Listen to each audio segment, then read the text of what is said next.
అందరికీ ముందుగా కృతజ్ఞతలు. జయప్రకాష్ నారాయణ గారు మాట్లాడినా, అరుణ్ మాట్లాడినా, మిగతా మిత్రులు మాట్లాడినా, ఎవరి అభిప్రాయాన్ని బట్టి వాళ్ళు పుస్తకాలు రాస్తుంటారనే ఒక ఎక్స్ప్రెషన్ అయితే ఎక్కడైనా వస్తుంది. ఇది అరుణ్ చాలా విపులంగా చెప్పినారు. రాజకీయాలు ఎట్లా మారుతున్నాయి, రాజకీయాల్లో విలువలు ఎట్లా మారుతున్నాయి, నిజాయితీ లేకుండా పోయింది, ఇవన్నీ ఆయన నిజాయితీ పరుల ఎగ్జాంపుల్స్ తీసుకొని ఇవాళ రాజకీయాలు ఎంత అవినీతిమయమైనయో చెప్పే ప్రయత్నం చేసినాడు. ఆయన డైరెక్ట్గా రాజకీయాల అవినీతిని ఎత్తకుండా అప్పుడు నిజాయితీగా రాజకీయాలు చేసిన వాళ్ళ గురించి మాట్లాడినాడు. నేను ఇది ఒక పర్పస్తో రాసిన పుస్తకం. నిజానికి నేను ఇంగ్లీష్లో రాసినాను ఈ పుస్తకం నేను ముందు ఇంగ్లీష్లో రాసినాను. నేను ద డెక్కన్ పవర్ ప్లే అని ఇంగ్లీష్లో రాయడానికి కారణం ఏంటంటే, నేను దాదాపు ఒక 15 సంవత్సరాలుగా చాలా తరచూ ఢిల్లీ వెళ్తుంటాను. నేను 2010-11 సంవత్సరంలో నేను ఒక జాతీయ సంఘానికి, ఇండియన్ జర్నలిస్ట్ యూనియన్కి ప్రధాన కార్యదర్శిగా ఎన్నికయ్యాను. ఓ 4-5 సంవత్సరాలు ప్రధాన కార్యదర్శిగా, తర్వాత అధ్యక్షుడిగా ఉన్నాను అదే సంఘానికి జాతీయ స్థాయిలో. తర్వాత ప్రెస్ కౌన్సిల్ ఆఫ్ ఇండియా సభ్యుడిగా ఉన్నాను. ఆ తర్వాత జగన్మోహన్ రెడ్డి గారి ప్రభుత్వంలో జాతీయ మీడియా సలహాదారుగా చేరినాక కూడా ఢిల్లీ తరచూ వెళ్ళడం జరుగుతుంది. ఈ 13-14 సంవత్సరాల కాలంలో బహుశా అరుణ్ 2 పర్యాయాలు లోక్సభలో ఉన్నారు కాబట్టి వారికి కూడా ఈ అనుభవం ఉండుంటుంది. అక్కడ మేము కలిసేవాళ్ళు మీడియా వాళ్ళైనా, రాజకీయ నాయకులైనా, ఇంటలెక్చువల్స్ అయినా, ఇతరులైనా, వాళ్ళు ఎవరికి మన దగ్గర రాజకీయాలు ఏం చేస్తున్నాయనే విషయంలో సరైన అవగాహన ఉండదు. కనీసం తెలుసుకునే ప్రయత్నం కూడా చేయరు. ఎందుకంటే వాళ్ళకు సౌత్ అనేది పెద్దగా పట్టదు. ఢిల్లీకి కానీ, నార్త్కి కానీ సౌత్ అనేది పెద్దగా పట్టదు. వాళ్ళకి చాలా మిస్కన్సెప్షన్స్, రాజకీయాల్లో ఉన్న వ్యక్తుల పట్ల, రాజకీయ పరిస్థితుల పట్ల సరైన అవగాహన ఉండదు. అవగాహన లేకపోవడం అట్లా ఉంచి పొరపాటు అవగాహన ఉండడం. ఇక్కడ రాజకీయాల గురించి, ఇక్కడ రాజకీయ నాయకులను గురించి వారు పెద్దగా తెలుసుకునే ప్రయత్నం చేయరు, పట్టించుకోరు. అందుకని నేనేమనుకున్నాను, నేను పెద్దగా 47-48 సంవత్సరాలు నేను తెలుగు జర్నలిజంలో ఉన్నాను, దాదాపు 50 సంవత్సరాలుగా. ఇంగ్లీష్లో ఎప్పుడు నేను పుస్తకం రాయలేదు, ప్రయత్నం కూడా చేయలేదు. ఈసారి నేను ఆ ప్రయత్నం చేయాలనుకొని ఇంగ్లీష్లో రాసినాను నేను, డెక్కన్ పవర్ ప్లే అని చెప్పి. ఈ ముగ్గురు ఎందుకు వస్తారు ఈ కవర్ పేజ్ మీద? ఈ ముగ్గురు ఎందుకున్నారంటే, గత 45 సంవత్సరాల కాలంలో, దాదాపు ఎమర్జెన్సీ అనంతరం 1978లో ఎన్నికలు జరిగినప్పుడు ఉమ్మడి ఆంధ్రప్రదేశ్ శాసనసభలోకి చాలామంది యువకులు వచ్చినారు. దాదాపు 100 మంది వరకు 24, 25, 26 ఏళ్ల వయసున్న యువకులు వచ్చినారు. వాళ్ళల్లో ప్రముఖులు వెంకయ్యనాయుడు గారు, రాజశేఖర్ రెడ్డి గారు, చంద్రబాబు నాయుడు గారు, కె కృష్ణమూర్తి గారు, జైపాల్ రెడ్డి గారు, అశోక్ గజపతి. జైపాల్ రెడ్డి గారు అంతకంటే ముందు ఒక టర్మ్ వచ్చినారు. సో వీళ్ళంతా కొత్తగా వచ్చినారు రాజకీయాల్లోకి యువకులు. రాజశేఖర రెడ్డి, చంద్రబాబు ఇద్దరు ఒకేసారి శాసనసభ్యులుగా ఎన్నికైనారు. ఇద్దరు మంచి మిత్రులు. ఇద్దరు ఒకేసారి మంత్రులు కూడా అయినారు అంజయ్ గారి మంత్రివర్గంలో. ఆ తర్వాత భవనం, విజయభాస్కర్ రెడ్డి మంత్రివర్గాల్లో కూడా మంత్రులుగా ఉన్నారు వారిద్దరు. అప్పుడు మంచి మిత్రులు. తర్వాత వీరిద్దరు దారులు వేరేనాయి. రాజశేఖర రెడ్డి గారు కాంగ్రెస్లోనే ఉంటూ, కాంగ్రెస్లో అసమ్మతివాదిగా ముద్రేసుకొని, కాంగ్రెస్లోనే ఆయన తన పార్టీ వాళ్ళతోటి అనేకమైన ఇబ్బందులు ఎదుర్కొని కూడా ఆయన కాంగ్రెస్ పట్ల విధేయతను వదులుకోకుండా చివరిదాకా కాంగ్రెస్లో ఉండి అందరినీ మెప్పించి ప్రజాభిమానం చొరగొని అద్భుతమైన నాయకుడిగా మారి ముఖ్యమంత్రి అయినాడు. చంద్రబాబు నాయుడు గారు ఇంకొక మార్గం ఎంచుకున్నారు. కాంగ్రెస్లో ఆయన ఒకసారి ఓటమి చెందగానే వెళ్ళి తెలుగుదేశంలో చేరిపోయి కాంగ్రెస్ను వదిలేసి, తెలుగుదేశంలో ఆయన ఏ రకంగా ప్రయాణం చేసినారు, ఆయన రాజకీయ ప్రయాణం ఎట్లా జరిగింది అనేది. సో ఇద్దరిని తీసుకొని ఈ ఇద్దరు రాజకీయ ప్రయాణాలకు భిన్నంగా జగన్మోహన్ రెడ్డి ఎట్లా ఎమర్జ్ అయినాడు. అరుణ్ చెప్పినట్టు కానీ, అందరూ అనుకున్నట్టు కానీ, నేను రాజశేఖర రెడ్డి అంటే వీరాభిమాని. నేను సరే జగన్మోహన్ రెడ్డి అంటే పిచ్చా అన్నాడు. రాజశేఖర్ రెడ్డి, జగన్మోహన్ రెడ్డి ఇద్దరంటే కూడా రాజకీయంగా నాకు అభిమానం ఉన్నది.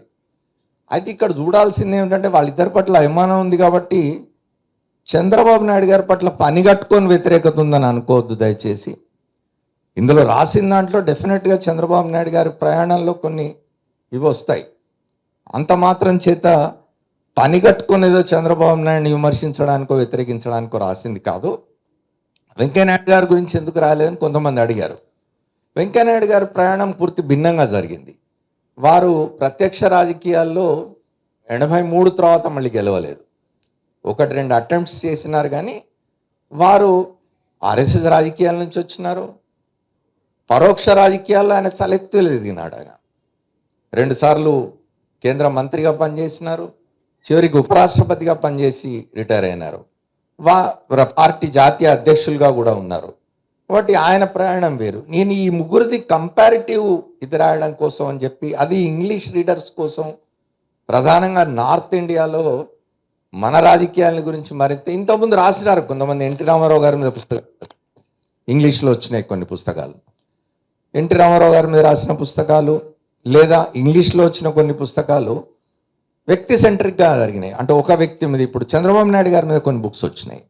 చంద్రబాబు నాయుడు గారి మీద రైటర్ పేరు గుర్తులేదు, కానీ గ్లోకల్ లీడర్ అని ఒకళ్ళు రాసినారు.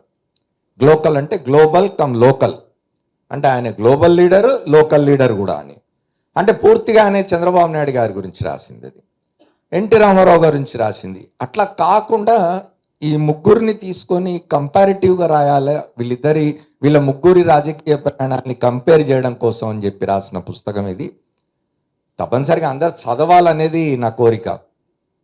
సుబ్రహ్మణ్యం గారు చెప్పినట్టు ఇందులో ఇంకా కొన్ని ఎక్స్టెండ్ చేస్తే బాగుండేది, కొన్ని తగ్గిస్తే బాగుండేది అనే అభిప్రాయాలు కూడా వచ్చినాయి.